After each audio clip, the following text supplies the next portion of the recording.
오늘 하나의 말씀은 보물을 하늘에 쌓아두라. 한번 같이 따라해 보시겠습니다. 시작. 보물을 하늘에 쌓아두라. 성도님들의 물질관에 대한 말씀입니다. 굉장히 중요한 말씀이죠. 잘 달게 받으시기 바랍니다. 복이 될 줄 믿습니다. 사람은 돈 없이 살아갈 수가 없어요. 돈은 굉장히 필요하고 중요한 겁니다. 돈에 대해서 이거 나와 상관이 없어, 뭐 초연하게 나무 이야기처럼 그거는 가짜입니다. 그럴 수가 없어요. 돈은 참 무서운 건데 잘 쓰면 굉장히 유용합니다. 그리고 선한 힘이 굉장히 강해요. 근데 너무 위험하기 때문에 잘못 쓰면 아주 위험해질 수가 있고 모든 것을 왜곡할 수가 있고 파괴할 수가 있는 거예요. 물질은 우리 살아가는데 필수적입니다. 반드시 있어야 돼요. 그런데 전부는 아닙니다. 전부가 되어버리면 이게 우상이 되는 것인데요. 돈이 전부다, 그런 사람 많거든요. 돈이면 원하는 것을 다 얻을 수 있다. 얻지 못하는 거 많아요. 구원도 못 얻고 사랑도 못 얻어요. 사람들은 주님 앞에 무릎을 꿇어야 되는데 돈 앞에 무릎을 꿇습니다. 그래서 돈 때문에 울고 웃고 돈 때문에 인생도 망가지고 가정도 피폐해지는 것을 많이 보고 있어요. 돈이라고 하는 것은 재화를 교환하는 수단입니다. 그런데 성경에서는 그렇게만 보지 않아요. 그건 기초고 굉장한 권세를 가지고 있고 영적인 힘까지 있습니다. 그래서 예수님은 재물을 만몬이다, 그러니까 우상시한 것이죠. 하나님과 동등한 것처럼 영혼을 지배할 수 있는 자리까지 올라갈 수가 있다는 거예요. 그 말이라고 하는 것은. 그리고 돈은 아무리 많이 가져도 만족이 없어요. 아무리 맛있는 뷔페 먹어도 싫은데 돈은 안 그래요. 한도 끝도 없어요. 그래서 사람들은 마지막에 붙들고 있는 것은 돈입니다. 권력도 지나가고 명예도 지나가고 지식도 지나가는데 마지막 쫙 떼가지고 깔때기 밑에 쫙 뚫뚫 떨어지는 거 보면 마지막 죽을 때까지 붙들고 있는 게 돈이에요. 이게 돈이 이렇게 강력한 겁니다. 그게 인생들이 보여주고 있는 증거예요, 이거는. 그래서 우리가 신앙생활 할 때 물질관이 바로 정립되지 않으면 굉장히 신앙을 잃어버릴 가능성이 많고 집착하게 되고 진짜 중요한 하나님께서 하려고 하는 중요한 그 가치를 생성해내지를 못하는 겁니다. 그래서 한평생 이 물질이 뭐라고, 아무리 소중하지만 수단인데 이것만 추구하다가 마지막 주님 앞에 가려 하니까 내가 뭐 했나, 참 비참하게 끝내는 분들이 너무 많다는 거예요. 속은 거예요, 이거는. 여러분, 다른 거는 몰라도요, 우리 신앙과 인격이 돈 앞에서 전부 다 드러난다, 그렇게까지 주님께서는 말씀하고 있어요. 돈에 대해서 어떤 태도를 갖고 있는가, 이게 우리를 보여주는 제일 중요한 거라는 거예요. 우리는 세 가지를 기억해야 되겠습니다. 첫 번째는 보물을 땅이 아니라 하늘에 쌓아야 된다고 말씀하고 있습니다. 19절 20절 말씀을 띄워주시기 바랍니다. 같이 읽읍시다. 시작. 너희를 위하여 보물을 땅에 쌓아두지 말라. 거기는 종과 동록이 해하며 도둑이 구멍을 뚫고 도둑질하느니라. 오직 너희를 위하여 보물을 하늘에 쌓아두라. 거기는 좀이나 동록이 해하지 못하며 도둑이 구멍을 뚫지도 못하고. 보물을 땅에 쌓아두지 말라. 이 보물은 우리가 생각하는 일반적인 우리 인생에서 내가 가장 소중하게 여기는 가치 있는 것이다, 보편화시킬 필요가 없어요. 24절에 보면 뭐라고 되어 있냐면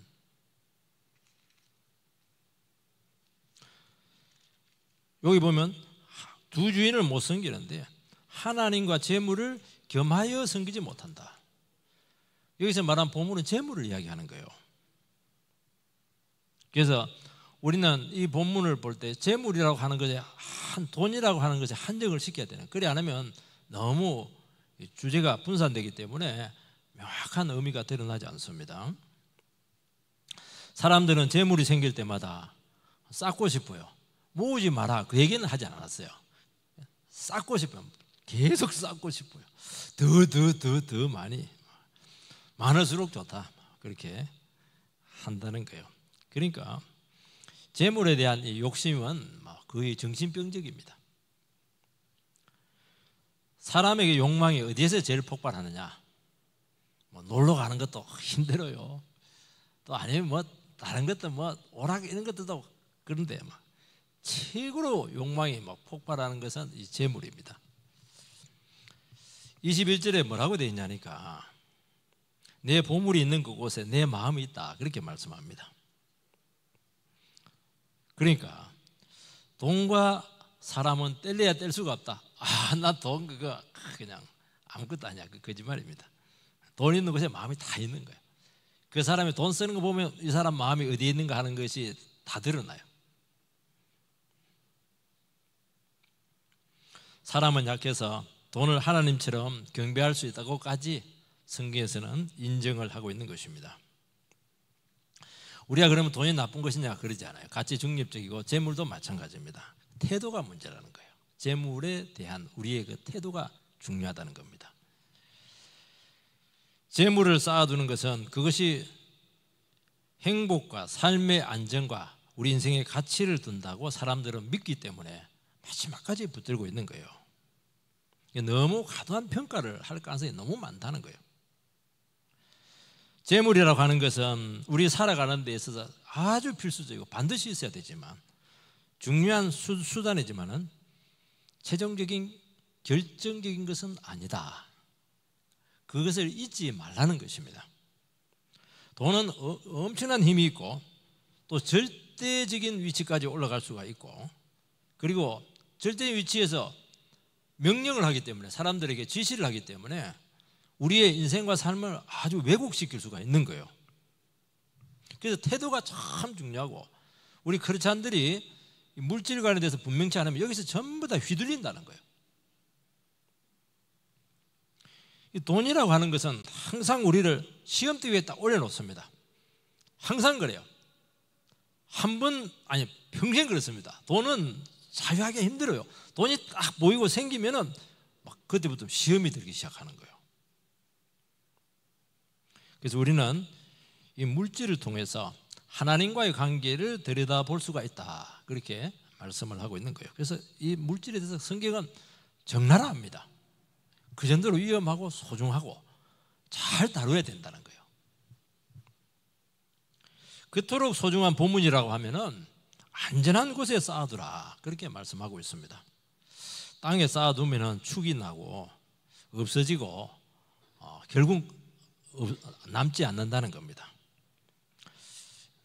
하늘에 쌓아두면 영원히 보관할 수가 있어요. 지금은 펀드라든지 또 여러 가지 또 아니면 금이라든지 또 돈 이런 것들이 한데 과거에는 옷이 굉장히 그 재산 가치가 있었어요. 가축이 굉장히 중요했고 곡식도 마찬가지고 이 귀중품들 금 이런 것들 보석들 이런 것들이 그 재산적인 가치를 가지고 있었죠. 이 동록이라고 하는 것은 녹이 쓴다는 겁니다. 좀이라고 하는 것은 잘 알죠. 옷장에 옷 넣어놓으면 안에 한 2, 3년 올려놓으면 그 좀이 해가지고 그냥 바래져 있어요. 그럼 버려야 돼요. 눈에 보이지 않지만은 부식이 온다는 겁니다. 그 자체로 가치가 줄어들게 한다는 것입니다. 도둑을 맞기도 하고 시골에서 아마 창고 갖고 계신 분들은 알 텐데요. 지가 지도 새도 모르게 들어와가지고 먹고 그냥 그리고 놔두면 또 썩어요. 오늘 이 돈을 안전한 곳에 맡기는 게 이게 정말 어렵습니다. 없는 사람들은 그게 배부른 소리다 이렇게 하지 모르겠지만요. 가지고 있는 분들은 이 돈을 어떻게 보관해야 될 것인가. 은행에 두자니 이자는 없고 자꾸 가치는 떨어지고 투자를 하자니 위험은 있고 이게요, 돈 관리하는 게요, 이게 보통 어려운 문제가 아닙니다. 이게 또 있는 채 하면 안 되고 달라 하니까 쉽지가 않아요. 금리가 싸가지고 지난 정권에 막, 그리고 막 집값이 팍 올라, 금리는 싸니까 막 사람들이 막 그냥 대출 한 80%가 있네요. 샀더니만 막 이번 정권 들어와서 금리는 엄청나게 오르고 집값은 폭락을 해버린 거예요. 이게 그게 단 몇 년 사이에요. 몇 년이 아니에요. 이게 쉽지가 않아요. 돈 관리하는 게. 이게 정상적으로 일해서 10년이면 집을 산다. 옛날에는 어느 정도 계산이 나왔는데 요즘 전혀 계산이 안 돼요. 워낙 뛰어버리니까. 그래서 젊은 사람들이 그냥 이제 그 미래 계획을 세우지 못해. 비전이 없어요. 누가 그런 이야기를 하더라고요. 신문에 보니까 집값이 반값으로 떨어지면 출산율이 오른다. 다른 거 하지 말고 집값만 떨어지면 출산율이 오른다는 거예요. 이 계산이 안 나오니까 사람이 자꾸 한탕주의로 가고, 이 복권 열풍이 굉장히 심하게 되고, 도박, 경마 이런 데 가면 사람들이 그냥 현혹이 돼 있어요. 왜냐하면 그렇게 해도 한 방에 그냥 작은 거 주고 한 방에 대박 터뜨리면 인생 그냥 건지는 거니까요. 그게 됩니까? 그거 안 됩니다. 그거 도박은 안 되는 거예요. 잘못하면 남은 것마저 중독이 되기 때문에 그들을 날 수가 있어요. 그러니까 이 잘못 관리하면 인생을 황폐화시키는 거예요. 정신을 황폐화시키는 거예요. 정신을 못 차려요. 어떤 도박에 빠지면 정신을 못 차려요. 집이 어떻게 돌아가는지를 모르는 거예요. 조사에 의하면 부자가 2대에 가면 70%가 실패한다는 거예요. 여러분 쉽지가 않아요. 재물 관리하는 게. 보물을 하늘에 쌓아두라고 말씀한 것은 장소적인 의미가 아니고 영적인 의미입니다. 하나님과 그 나라에 속한 것에 보관하라는 거예요. 이 원래는 보물을 하늘에 쌓아두라 이렇게 하는 것은 그 관용구예요. 무슨 관용구냐니까 가난한 자를 도와주라는 거예요. 구제하라는 것을 유대인들은 뭐라고 표현했냐니까 구약에 보면 보물을 하늘에 쌓아두라. 뭐 복잡하게 생각하지 말아요. 단순화시키라는 거예요. 쉽게 말해서 물질을 하나님과 이웃을 위해서 쓰라는 거예요. 그러면 부식도 없고 동록도 없고 오염도 없고 녹슬지 않는다. 아니 쓰면 없어지잖아요. 하늘의 원리는 다르다는 거예요. 쓰면 더 생긴다는 거예요. 여러분들께서 하나님의 뜻에 방향을 두고 하나님께서 하시는 일에 투자하면은 대박 터뜨립니다. 제가 그냥 하는 말이 아닙니다. 이렇게 해서 실패한 인생 한 번도 보지 못했어요. 이야, 정말 이렇게 해서 엄청난 인생을 살아가는 분들을 저는 막 주위에서 너무 많이 보는 거예요. 근데 막 자기 조그만 갖고 여기 벌벌 뜨면 뜰수록 계속 없어져요. 신기하더라고요. 이거 하나님 준 거다. 하늘에 쌓자. 막 흘리니까 하나님께서 막 강물처럼 뭐 부어주는데, 와, 저것도 지금 믿음이 있어야 되겠다. 저는 그런 생각을 좀 많이 합니다. 땅을 위해서만 다 쓰지 말고 영원한 가치 있는 일을 해라. 나를 위해서만 다 쓰지 말고 타인을 위해서 쓰라. 여러분 쓸 수 있는 게 얼마나 복된 줄 아세요? 여러분 못 씁니다. 기회 와도 못 쓰는, 그건 복 받을 기회 다 놓치는 거예요. 땅의 것이 아닌 하나님의 뜻을 이루는데 과감하게 드리라는 거예요. 이 톨스토이가 대문호잖아요. 부활도 쓰고 전쟁과 평화 막 대작들을 썼는데, 거기서 또 유명한 책이 고백록입니다. 거기 보면 이제 톨스토이의 신앙 여정이 나와요. 그가 이제 대문호가 되어서 모든 것을 이제 다 얻었죠. 부도 얻고 명성도 얻었는데 괜히 힘든 거예요. 이 삶이. 내가 이루고는 이 소중한 가치들이, 여기 온 것들이 죽거나 사라질 것인데 그거 뻔하잖아요.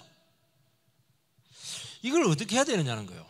역시 그 지각이 있는 사람들은 이런 생각을 하는가 봐요. 우리는 그 생각하면 안 되니까, 그 생각하면 돈 못 버니까 생각하지 마라, 무조건 돈만 벌어 이렇게 한대. 이런 사람들은 달라요. 생각을 한 거예요. 생각을. 세상에서 가치들, 세상에서 배운 가르침들을 보니까 전부 다 이거 갖고는 안 되는 거예요. 이 고민을 해결해 줄 수가 없어요. 그래서 성경에서 대안을 찾죠. 주님 가르침 속에 대안을 찾고 절망과 무음에서 빠져나와서 그때는 대작을 쓰지 않고 단편을 씁니다. 그 단편의 제목이 뭐냐니까 인간은 무엇으로 사는가, 인간은 어떻게 살아야 되는 거죠. 굉장히 짧은 단편인데 대작을 쓰고 나서 마지막에 그 작품을 써요. 이 고민을 한 거예요. 그 고민. 그 답은 뭐예요? 다른 영혼에게 사랑을 베푸는 것이다. 이게 이 사람의 결론이었어요. 그 고민하고 이렇게 한 장면 나오고 이렇게 하는데 막 천사 미하엘이 나와가지고 막 가난한 자 도와주고 이렇게 하는데 이 사람의 그 제목이 뭐냐니까 한 청년이 그렇게 그 추운 날에 헐거벗고 있어요. 그때 옷이 얼마나 귀해요. 자기도 옷 사러 가는데 헐벗어가지고. 근데 그 와가지고 자기 옷을 탁 벗어서 주는 거예요. 돌아가는데 뒷모습에 보니까 예수님이 보이더라는 거예요. 사랑을 베풀 때 예수가 나타나더라는 거예요. 21절 한번 띄워주시기 바랍니다. 21절 시작. 내 보물이 있는 그곳에는 내 마음이 있느니라. 마음과 물질은 절대로 따라가지 않아요. 마음이 가는 곳에 물질이 따라갑니다. 돈 쓰는 거 보면 알아요. 이 사람이 뭘 중요하게 생각하는가 하는 것을 알 수가 있어요. 아니 그럼 영적인 일을 하고 이렇게 하면 욕심이 없느냐? 아닙니다. 영적인 일을 하더라도 목회를 하면서도 얼마든지 욕심, 야망으로 할 수가 있는 거예요. 영혼을 위해서 반드시 한다고 말하지 않을 수 있어요. 두 번째는 보물을 땅에 쌓아두면 문제가 뭐냐? 눈이 어두워진다는 거예요. 눈이 어두워지면 실패합니다. 인생을. 22절 23절을 띄워주시기 바랍니다. 22절 시작. 눈은 몸의 등불이니 그러므로 내 눈이 성하면 온 몸이 밝을 것이요 눈이 나쁘면 온 몸이 어두울 것이니 그러므로 내게 있는 빛이 어두우면 그 어둠이 얼마나 더하겠느냐. 갑자기 보물 얘기 나오다가 눈이 나와요. 전혀 연결이 안 되는데 연결이 안 되는 게 아니에요. 연결이 너무 잘 돼요. 재물을 사랑하면 눈이 어두워지는 거예요. 그러니까 재물이 영혼을 어둡게 한다는 거예요. 눈벌게 할 수가 있어요. 하늘에 보물을 쌓아두면 눈이 밝아집니다. 잘 보여요. 인생이 잘 보인다는 거예요. 여기서 눈이라고 하는 것은 시력이 아닙니다. 또 어떤 내적인 안에 눈이 있다, 그런 내적인 심리적인 눈 자꾸 그렇게 해석해서는 안 돼요. 여기서 말하는 눈이라고 하는 것은 뭐냐? 눈을 써서 남을 대하는 자세를 설명하는 관용구예요. 이 눈을 가지고 뭘 봅니까? 다른 사람의 필요를 보는 거예요. 어떤 눈으로 보느냐 하는 게 대단히 중요하다는 거예요. 이게. 잠언서 22장 9절 말씀을 띄워주시기 바랍니다. 잠언서 22장 9절 같이 읽읍시다. 시작. 선한 눈을 가진 자는 복을 받으리니 이는 양식을 가난한 자에게 주민이라. 아멘. 잠언서 28장 22절을 띄워주시기 바랍니다. 잠언서 28장 22절 잠언서 시작. 악한 눈이 있는 자는 재물을 얻기에만 급하고 빈궁이 자기에게로 임할 줄을 알지 못하느니라. 두 개 다 띄워놓으시기 바랍니다. 여기 보면 선한 눈이 나오고 악한 눈이 나와요. 선한 눈은 좋은 눈이고 악한 눈은 나쁜 눈이에요. 좋은 눈은 여기서 뭐라고 표현하냐니까 남의 필요를 살피고 가난한 자에게 넉넉하게 베푼다. 이게 좋은 눈이에요. 선한 눈이에요. 나쁜 눈은 욕심이 너무 많고 자기중심적이고 주변의 궁핍함에 대해서 외면한다는 겁니다. 이게 나쁜 눈이에요. 시력이 나쁜 게 아니에요. 그리고 음탕하게 보는 게 아니고 성경에서는 이 물질에 대한 문제예요. 물질의 문제를 가지고 선이냐 악이냐 판단을 내린다는 거예요. 나쁜 눈은 우리식으로 말하면 쉽게 말해서 너무 인색한 겁니다. 그게 굉장히 나쁜 눈이에요. 눈은 보는 기능이잖아요. 우리 지난주에 살펴봤지만은 히브리어는 한 단 안에 많은 뜻이 포함되어 있어요. 보기만 하면 보면은 피로를 채워줘야 돼요. 그걸 가지고 고민해야 돼요. 정신적인 활동만 되는 거죠. 실제적인 행동까지 나가는 것이 히브리의 특징이라는 거예요. 하나님께서 우리를 보신다. 이 말 뜻은 뭐냐? 그냥 보고 있는 게 아니에요. 우리가 어떤 상태에 있는가를 아시고 우리의 필요를 아시고 우리가 알지 못하는 것까지 다 헤아리시고 필요를 채워주시고 행동하셔서 응답을 주신다는 거예요. 이게 하나님께서 우리를 보신다는 의미 뜻에 포함되어 있는 거예요. 그래서 눈이라고 하는 것은 재물에 대한 태도를 이야기하는 것입니다. 태도가 바르면 행동이 나오거든요. 그냥 생각만 하고 끝나는 게 아니에요. 재물에 대한 태도를 확실하게 정립을 해라는 거예요. 그래야 선한 눈이 된다는 거예요. 여러분, 보물을 하늘에 쌓아둔다고 하는 것은 서론에도 말했지만은 가난한 자에게 베푼다는 거예요. 이 베푸는 게 쉽지가 않아요. 돈이 있다고 베풀지 않아요. 이게 좋은 눈을 가져야 베푸는 거예요. 재산 많다고 베푸는 게 아니에요. 여유가 있어야, 마음의 여유가 있어야 베푸는 겁니다. 그 다음에 뭐라고 되냐? 24절에 보면 두 주인을 섬기지 못한다. 이게 말씀과 연결되어 있습니다. 이웃에게 잘 퍼주고 돈의 노예가 되지 마라. 그래야 돈이 너에게 주인이 아니라는 거예요. 주변을 돌아보는 것은 우리의 그런 성향이 아닙니다. 좋은 습관이 아니고 저 사람 원래 잘 도와줘. 그런 자원이 아니라는 거예요. 그것은 인격의 핵심이고 요체라는 거예요. 그래서 남을 돕는 것은 성경에서는 해도 되고 안 해도 그만, 있으면 하고 없으면 안 해도 되고 선택사항이 아니라는 거예요. 여러분, 좋은 눈을 가지고 있으면 어떻게 하든지 하게 돼 있어요. 이게 마땅한 본분이고 하나님께서 기대하시는 것이다. 그렇게 말씀을 하고 있는 것입니다. 예수님께서는 타인을 향한 눈을 참 중요시하고 있습니다. 우리가 이 물질을 어떻게 대하는가가 하나님과의 관계의 현주소를 보여주신다고 말씀하고 있습니다. 나쁜 눈을 가졌다고 하는 것은 자기 소유의 적은 것에 집착을 해서 더 많은 자를 원망을 하고 더 적게 가진 자를 돕기를 거부하는 것, 이런 것들이 다 나쁜 눈이라는 거예요. 우리 다 그렇게 할 수 있거든요. 이거 누구를 지칭해서 하는 게 아니에요.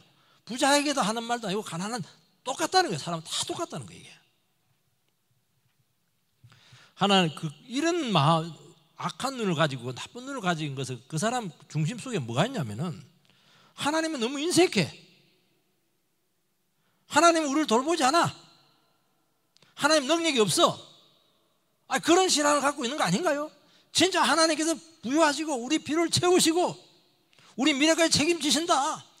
진짜 능력자다, 부자다. 그거 아니면 어떻게 그렇게 인색할 수가 있겠어요? 그거는 돈의 많고 적음에 있는 게 아니라는 거예요. 그 믿음의 문제라는 거예요.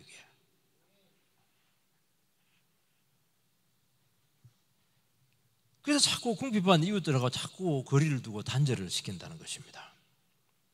여러분, 하나님과 우리 주변에 있는 사람들과 우리를 자꾸 차단할 때 어떻게 되느냐? 삶이 밝아질 것 같습니까? 아닙니다. 굉장히 어두워져요. 우리가 하나님의 돌보심을 믿는다면 물질적이고 정서적이고 영적인 필요까지 하나님께서 다 채우심을 믿습니다. 행복도 주시고 기쁨도 주시고 실제적인 물질도 채워주시고 우리 제 전체를 최고로 가치 있고 부유하게 한다는 것을 믿으셔야 된다는 거예요. 이건 못 믿으니까 안 되는 거예요. 이게 그건 믿음이잖아요. 우리는 세상 잣대로 봤을 때는 부자가 아닐 수 있어요. 그런데 우리가 받은 소유 냉정하게 따져보시기 바랍니다. 부족해요? 오늘 굶고 오신 분들 계십니까? 옷 벗고 오신 분들 계세요? 아니에요. 하나님 충분히 주십니다. 충분히. 너무 낭비해서 문제, 충분히 줘요. 그리고 안전합니다. 우리의 삶이 안전해요. 너무 걱정 안 하셔도 돼요. 다 살게 돼 있어요. 그러니까 다른 사람에게 너그럽고 좋은 눈을 이래야 가질 수가 있다는 거예요. 선한 눈을 가지게 된다는 거예요. 그래야 된다는 거예요. 그러면 인생이 환해져요. 여러분의 미래가 환히 밝아질 겁니다. 눈이 띵 하면서 띄어질 거예요. 그런데 막 이거 어떻게 하나 보다바바바 떨고 이러면 막 갑자기 막 어두워져요. 여러분, 눈은 우리 인생을 움직이는 근본 동기가 될 줄 믿습니다. 오늘 기독교가 너무 자기중심적인 그런 또 자기 개인적인 필요에 많이 집중을 하고 있고 설교도 그쪽으로 많이 포인트가 맞춰져 있어요. 물론 우리 욕구가 타당하고 또 우리가 많이 치유를 받아야 되고 그건 맞아요. 근데 그것만 계속 먹어버렸습니다. 자기 죄를 지적을 하고 남에 대한 책임을 지라, 필요를 채우자, 돌아보라. 여기에 대해서 사람들이 굉장히 낯설어하고 어떤 분들은 그게 대해 굉장히 부담을 느끼시는 분들도 계신다는 거예요. 내 번영에 대해서는 막 굉장히 관심을 가지고 있는데, 그래서 교회를 다니는데 신앙생활을 하는데도 불구하고 굉장히 눈이 어두운 분들이 많으세요. 얘기하는 거 들어보면 굉장히 답답해요. 하나님께서 풍성히 채워주시고 도저히 산실적으로 계산해서 살아갈 수가 없는데도 불구하고 넉넉히 누리고 늘 주님께서 우리의 필요를 공급해 주신다. 그 신앙 고백이 우리에게 빠지게 되는 것입니다. 그러니까 막 그거 자기 있는 거 가지고 그거 갖고 계산해도 못 살아요. 여러분들 5년 살면 끝이에요. 그래서 못 살아요. 하나님이 살려줘야 되는 거지. 계산해서는 백날해도 계산이 안 나와요. 그거는 그렇게 되게, 왜냐하면 우리는 피조물이기 때문에 계산이 안 되게 되어 있는 거예요. 하나님이 들어가야 계산이 나오는 거예요. 그러니까 여기서 막 헤어나오지를 못해. 바삭바삭 떨면서. 그래서 삶의 지경이 점점 좁아지고 작아지는 것입니다. 여러분, 하나님을 믿는다고 하면서 항상 나는 없어요, 늘 쪼달리고, 물론 맞아요. 근데 잘 생각, 정말 하나님 믿으면 항상 그런 말을 했어야 되는가? 한번 조금 이 시간 여러분들 신앙의 수준에서 한번 좀 돌아보시기 바랍니다. 물질에 대한 여유가 없습니다. 맞아요. 그런데 한번 또 근본적인 동기를 한번 돌아보시기 바랍니다. 여러분, 우리는 자칫하면은 세상에 살아가다 보니까 너무 중요한 필요들이 너무 많아요. 자식도 키워야 되고, 집도 사야 되고, 차도 있어야 되고, 또 사회관계도 해야 되고, 또 이게 미래를 위해서 또 지식적인 투자도 해야 되고, 한도 끝도 없어요. 채우려고 하면은. 그래서 오늘날에는 제일 제가 보니까 돈을 많이 투자하는 데가 이제 집을 투자하는 것 같아요. 집을 투자하지 말라는 거 아닙니다. 집을 사셔야 돼요, 여러분들. 그래야 안전하게 살아갈 수가 있어요. 그렇지만은 너무 80%가 그래 하지 말고 그냥 헌금하고 구제할 수 있는 그 정도로 남겨두고 사라는 거예요. 대출을 내라는 거예요. 대출금 갚는다고 막 여유가 없다 보니까 헌금 생활도 못하고 구제도 못하고 만나서 막 밥값도 잘 못 내고 다른 사람을 돌아볼 수 있는 여유가 없는 것인데, 그러면 그럴수록 힘들어지는 거예요. 여러분들 위해서 하는 말입니다. 제가 눈이 밝아져야 되거든요. 행복해야 되거든요. 살아가는 게. 그래서 항상 쪼달리게 되고 그 패턴을 영원히 벗어나지 못할 가능성이 많다는 거예요. 왜 그렇게 살아요? 한평생 사는 것인데 행복하게 살아야지. 그래서 규모를 약간 줄이고 하나님께 드릴 거 먼저 바치고 이웃을 돌볼 거 책정을 하고 그렇게 사세요. 안 부족해요. 하나님 그렇게 살면 잘 돌아가도록 그렇게 우리 시스템을 만들어 놨다니까요. 하나님께 이게 해라 이 말은 하나님께 그거 하면은 더 엄청난 것이 뒤에 기다리기 때문에 해라는 것이지, 하나님 공짜로 시키는 거 봤어요? 인간들도 시키면 다 그냥 그 보상을 다 해주는데 하나님께서 보상 안 해주겠어요? 보상 정도가 아니죠. 30, 60, 100배죠. 그러니까 눈이 어두워지는 거예요. 하나님께서 채우시고 부족하지 않게 합니다. 쪼달리고 아둥바둥 살다 보니까 신앙도 잘하지도 않고 삶도 행복하지가 않는 거예요.